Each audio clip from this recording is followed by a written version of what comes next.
What's up, guys? Still day 2 of this pineapple plant. It's about 6 o'clock now. I'm driving, sitting in traffic, getting anxious. No, I'm alright. Got some good tunes on finally, but got me thinking, philosophizing as I do, sitting here, killing time.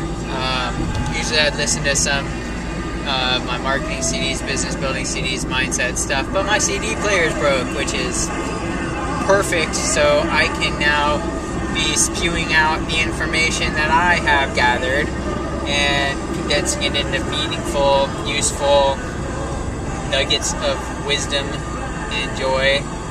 At least that is what I tell myself, but we will see. So anyway, this one is a good one that I've been thinking about. Henry has said many times, Henry Evans of the Our Day Entrepreneur has said many times, it's a really cool quote, that money likes speed. Money likes speed. If you move fast, money likes it. And I always like that. I was like, yeah, that's cool, I like that. Okay, I try to move fast, I try to take a lot of action. Over there. Try to do a lot of things and take action and get stuff done. Even if I fail, I don't care. I just keep moving and I'll make it up with enough action. And then one day in a meeting, in one of our mastermind meetings, the last one, he said, money likes speed physically. It physically likes speed. And that for me was like, whoa, that took it, that cool quote, even to a whole new level. Because one thing that I have been studying a lot, I'm kind of taking a break right now, but is crazy metaphysical or scientific stuff. Basically, I'm trying to find what Einstein was trying to figure out, and I have found it, but being able to break it down and explain it all the way through to that end thought is still, I'm still working on it, but I got a big chunk of it not too long ago, and I'm pretty stoked. So I'm going to break it down for you, my understanding of the special theory of relativity, and how that relates to life, and how that relates to money and speed. And the big thing, of course, is the grand unified theory of everything. That's what Einstein was after. One principle, one mathematical equation that he could use to explain everything. Okay? He never found it, but he did lay some pretty darn good groundwork to finding it. And there's all sorts of theories out there, M theory and string theory and blah, blah, blah, and all these things. And, if there's scientists out there watching this, they're going to give me crap. I understand that. That's okay. You're entitled to your beliefs and your systems and whatnot. But here's my whole thing with science. And, yeah, I'll probably draw a lot of heat for this, but I'm going to be straight up honest because life is too short to piddle-paddle around with crappy, inefficient systems. If you can do better. I mean, sometimes you have to settle for not so good. But here's the thing with science. Science will never give us the answer to everything. Here's why. By definition, it is never finished. There will always be something new to figure out, something better, some better way to explain it. You have this thing you figure out with science, and then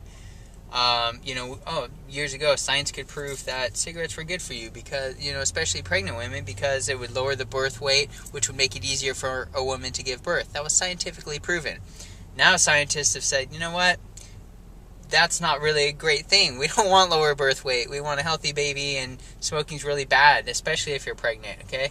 So even though the information we think we're getting is objective, we think it's objective because that's what the purpose of science is, we still look at it subjectively. We have no choice. We are subjective beings. That is just who and what we are, and this ties into the theory of relativity because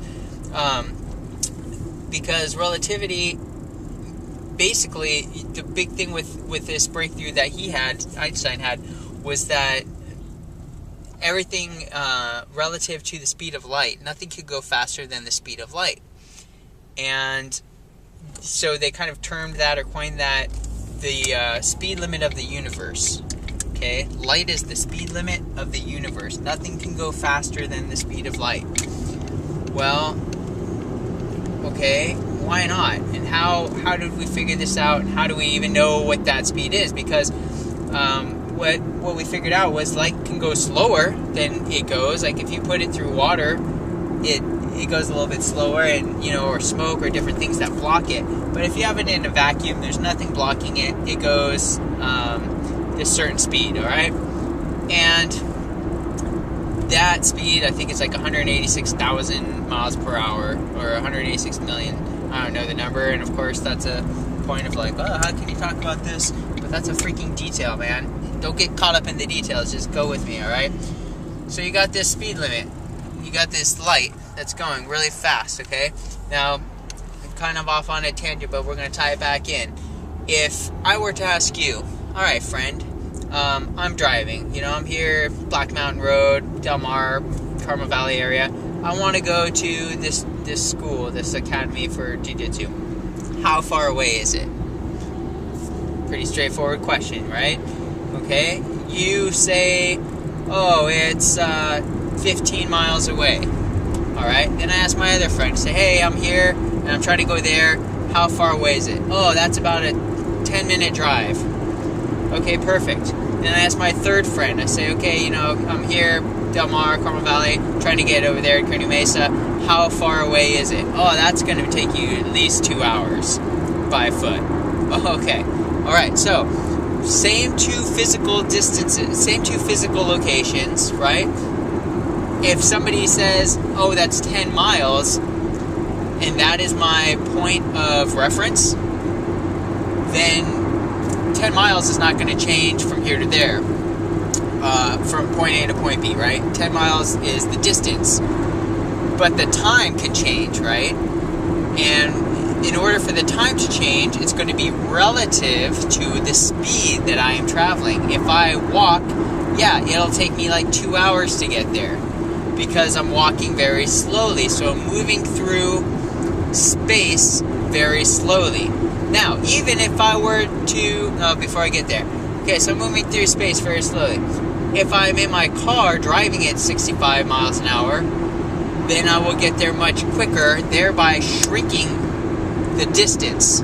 It's still 10 miles, but relative to the amount of time it takes me to travel, the distance has been shrunk. I can travel more distance in shorter amount of time. Okay, so if I'm looking at it from the speed perspective, then I am changing the time perspective. And this is very important. It's all relative. It's relative to me, the experiencer of this travel. And one of Einstein's big thought projects or big thought experiments was this idea of his twin brother. He didn't really have a twin brother, but he philosophized, what if I had a twin brother and I stayed here on Earth and my twin brother went up into space? Well, because he's traveling near the speed of light. He's traveling super, super fast, okay? Time for him would go slower than time for Einstein here on Earth. If 10 years passed here on Earth, he would be, let's say he was 40 years old and then he became 50 years old and his brother came back. But his brother would only experience, I think it was like, half a year's time, something like that. There's this, and that's, don't quote me on that, but much, much less time because he's traveling, distances are now shrinking because he's traveling so fast. Well, if you think about that, that's mind-blowing, right? Because what we think of as like objective time, like I've got this watch on, and I wear a watch very consciously because for me, time is like, it's all over the darn place, like keeping track of time is insane. My grandfather gave me this watch because he knows that if I don't have a watch, who knows when I'm going to show up anywhere. And half the time I don't wear it because that's another whole thing. But being tied to time is its own trip, right? We've got this concept like, oh, time always moves the same. Not true. Not true. It depends on how fast you're traveling through space. Now, I'm going to give you one more crazy thing. If you are sitting perfectly still, you're not moving anywhere. Are you still moving? You say, yeah, my heart's moving, oh, my lungs are breathing, or you know, our planet Earth is moving through space, right? Okay. You are also, so that's moving through space, but you are also moving through time. If I look at my watch and it's 6:10 now, 6:11, I've been ranting for a while, it's 6:11, and I were to sit perfectly still, not traveling through physical space here on Earth, but staying in one physical location, sure, I'll still be traveling through space on, you know, on Earth through space, but I will also be traveling through time. Next time I look at my watch, maybe it's 6:12. You say, well, yeah, that's time passing. No, that is my consciousness, my awareness of myself, and this thing that we call reality